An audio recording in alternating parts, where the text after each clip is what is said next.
continue to read in the book of Judges, chapter 9 in the King James Version. And Abimelech, the son of Jerubbaal, went to Shechem unto his mother, brethren, and communed with them and with all the family of the house of his mother's father, saying, Speak, I pray you, in the ears of all the men of Shechem, whether is better for you, either that all the sons of Jerubbaal, which are 70 persons, reign over you, or that one reign over you.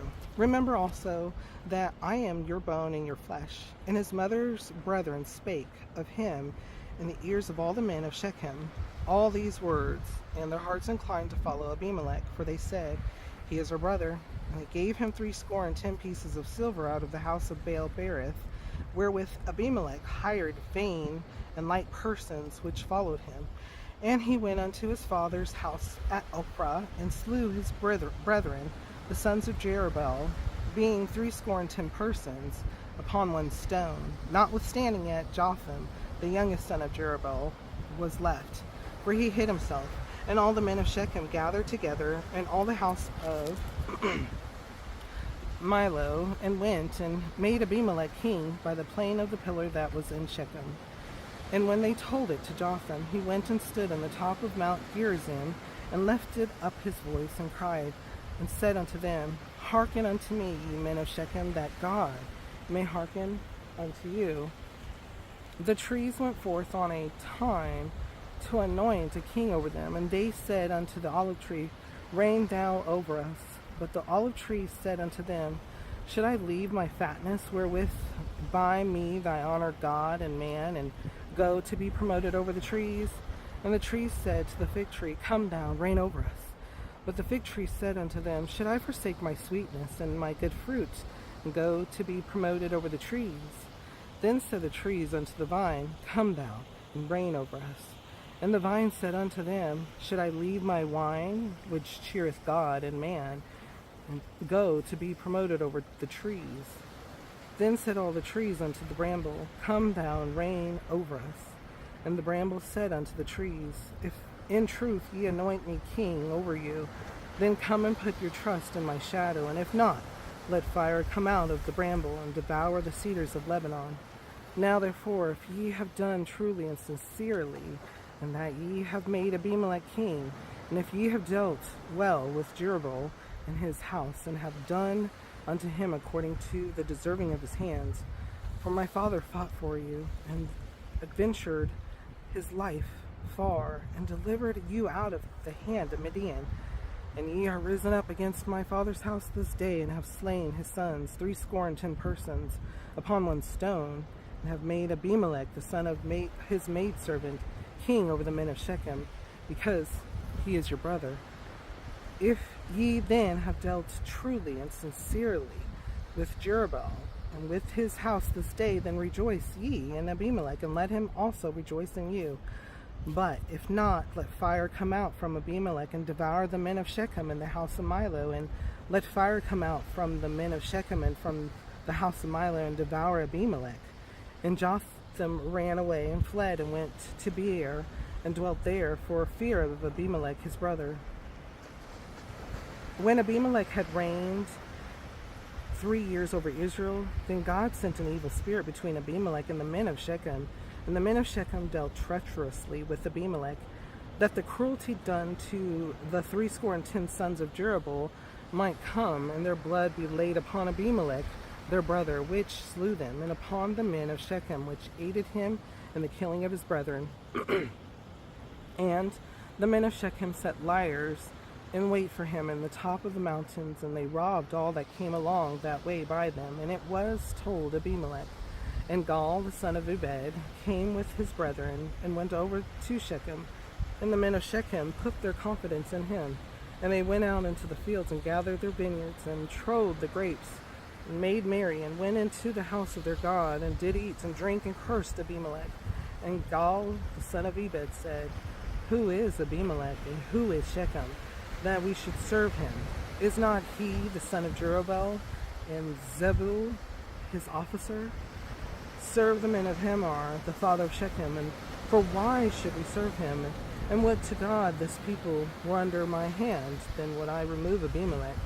And he said to Abimelech, increase thine army and come out. And when Zebul, the ruler of the city, heard the words of Gal, the son of Ebed, his anger was kindled. And he sent messengers unto Abimelech privily, saying, behold, Gal, the son of Ebed, and his brethren, be come to Shechem, and behold, they fortify the city against thee. Now therefore up by night, thou and the people that is with thee, and lie in wait in the field. And it shall be that in the morning, as soon as the sun is up, thou shalt rise early and set upon the city.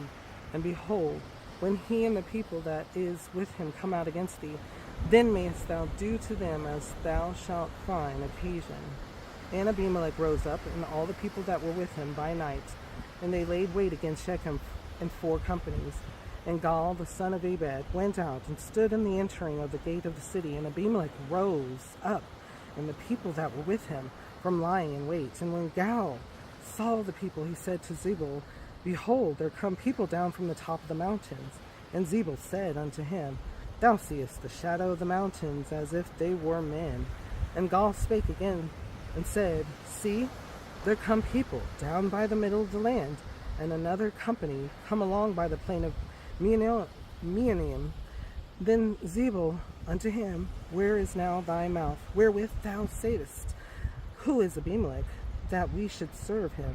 Is not this people that thou hast despised? Go out, I pray now, and fight with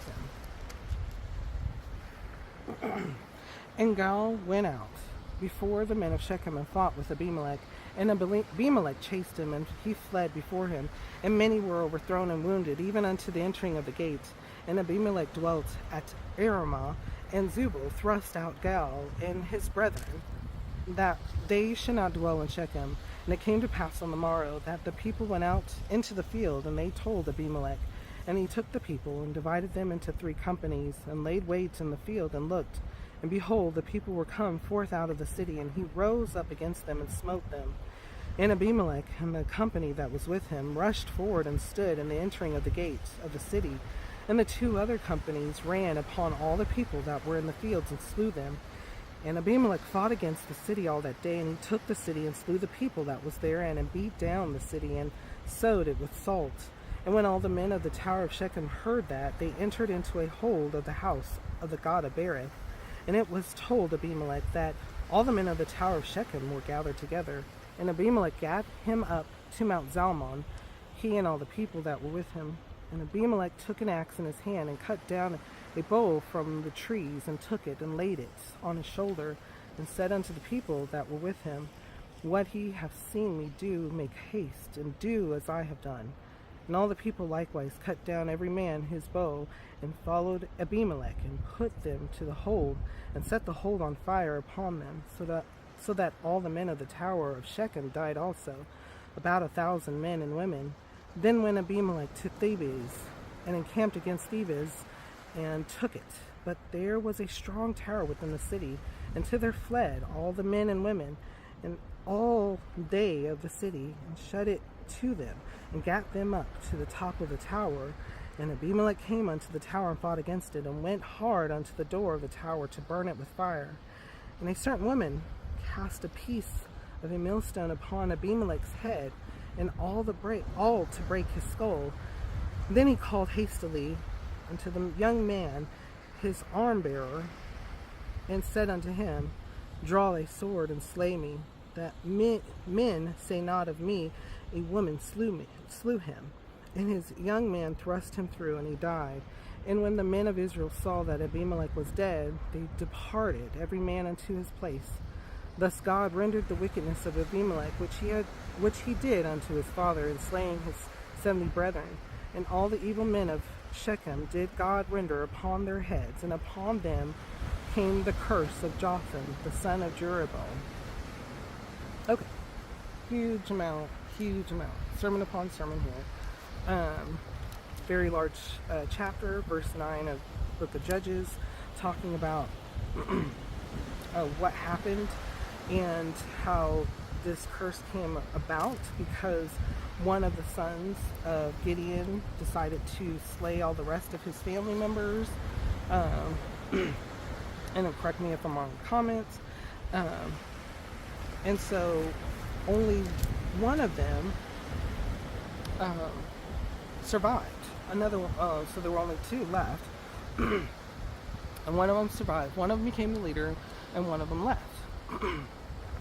But before he left, he said this to the people in verse 16. Now therefore, if ye have done truly and sincerely, in that ye have made Abimelech king, and if ye have dwelt and dealt well with Jerubbaal and his house, and have done unto him according to the deserving of his hands,